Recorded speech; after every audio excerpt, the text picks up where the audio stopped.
සාමාන්‍යයෙන් සූර්යයාගේ විශාල ශක්තියක් ගබඩා වෙලා තියෙන එක අපි කවුරුත් දන්නවා. ඒ කියන්නේ ඉරේ සූර්යයාගේ විශාල ශක්තියක් ගබඩා වෙලා තියෙනවා. හැබැයි මේ ශක්තිය කොච්චර මේ සූර්යයා තුළ තිබුණත් අපිට මේ සූර්ය ශක්තියෙන් වැඩක් ගන්න අවශ්‍ය නම් අපිට අවශ්‍ය විදිහට මේ සූර්ය ශක්තිය අපිට භාවිතා කරන්න වෙනවා. ඒ කියන්නේ මෙහෙමයි.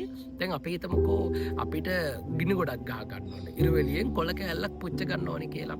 ඒ වෙලාවට අපි මොකද්ද කරන්නේ? අර සූර්ය ශක්තිය හරියටම එක වීදුරුවකින් කාචයකින් කේන්ද්‍රගත කරලා ඒක අර ගිනි ගොඩට අල්ලනකොට එහෙම ඇල්ලුවොත් එහෙම ඇත්තටම ගින්දර ගිනි ගොඩ ඉතාම ඉක්මනට පත්තු වෙනවා. ඒ කොළ කෑල්ල පත්තු වෙනවා. ඒ කියන්නේ මේ දැන් සූර්යයාගේ විශාල ශක්තියක් ගබඩා වෙලා තියෙනවනේ සූර්යයා තුළ.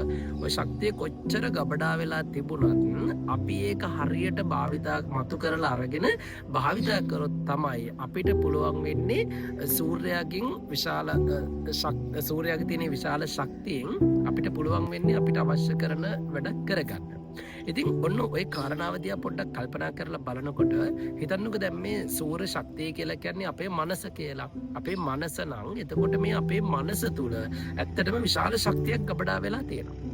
මනස තුල මේ ගබඩා වෙලා තියෙන ශක්තියෙන් අපිට මොකක් හරි වැඩක් කරගන්න අවශ්‍ය නම් අපි ඇත්තටම පළවෙනියටම කරන්න ඕනේ දේ තමයි අර සූර්ය ශක්තිය එක තැනකට කේන්ද්‍රගත කරලා අරගෙන අපිට අවශ්‍ය කරන වැඩේ කරගන්නවා වගේම තමයි මනස හරියටම අපි එක දෙයකට කේන්ද්‍රගත කරොත් ඒ කියන්නේ දැන් අපි හිතමුකෝ දැන් අපේ මනස සමහර විට මනස ශක්තියත් ගබඩා වෙලා මනස නොසන්සුන් වෙලා එක තැනක නතර වෙලා තියෙන්නේ. හැබැයි අපිට පුළුවන් නම් මේ මනස එක දෙයකට හරියටම ફોකස් කරන්න. ඕක තමයි අපි පුහුණුව කියලා කියන්නේ. ඒ කියන්නේ එක දෙයක් හරියටම ෆෝකස් කරගෙන අපි ඒ දේ වෙනුවෙන් මහන්සි වෙනවා කියලා කියන්නේ. අර මනසේ තියෙන ශක්තිය අපි එක දෙයකට යොදවනවා. ඒ කියන්නේ සූර්යයාගේ කරනවා තියෙන ශක්තිය මාසෙන් කරනවා අවුරුදු ගානක් තිස්සේ කරනවා.